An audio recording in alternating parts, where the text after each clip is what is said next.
Mandy and I welcome you back to The Chosen's Blended Harmony of the Gospel. We're on day 13, part 3. Jesus does one last visit to his hometown. A final visit to his hometown. Jesus left there and came to his hometown, and his disciples followed him. When the Sabbath came, he began to teach in the synagogue, and many who heard him were astonished. "Where did this man get these things?" they said. "What is this wisdom that has been given to him? And how are these miracles performed by his hands? Isn't he the carpenter, the son of Mary, and the brother of James, Joses, Judas, and Simon? And aren't his sisters here with us?" So they were offended by him. Jesus said to them, "A prophet is not without honor except in his hometown, among his relatives, and in his household." He was not able to do a miracle there, except that he laid his hands on a few sick people and healed them. And he was amazed at their unbelief. So this is interesting, right? He goes back to his hometown. You think they would be like, "Yay, Jesus is here. He's going to do miracles. He's going to preach. We're going to learn. This is great." And they just did not really believe him. They're like, "Isn't this just Jesus? Like, we grew up with him. He was a carpenter. He's no big deal. He's got brothers like the rest of us."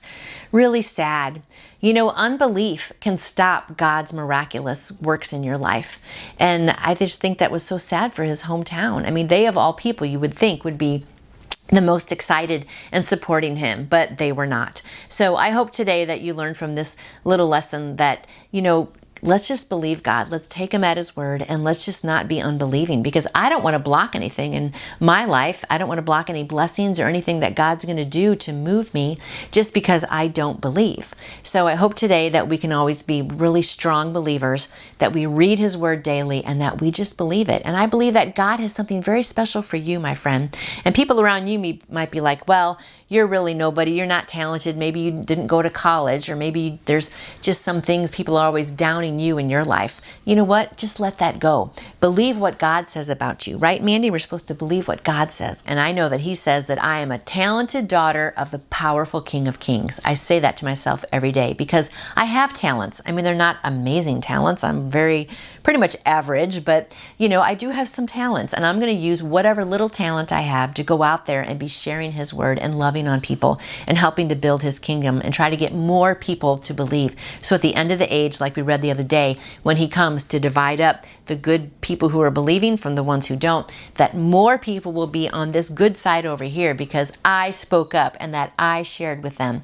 So I know that you have a talent too. So don't let your hometown people be getting you down, or maybe your family doesn't believe and they're just always getting you down too because you're trying to help. Maybe you're trying to do a trailer park ministry. Maybe you're helping VBS, whatever it is. Don't let anybody else get you down. Just believe that God gave you talents and God has a plan for you, and that you are going to do amazing things. And don't stop God's miraculous work because of your unbelief. So have a good day.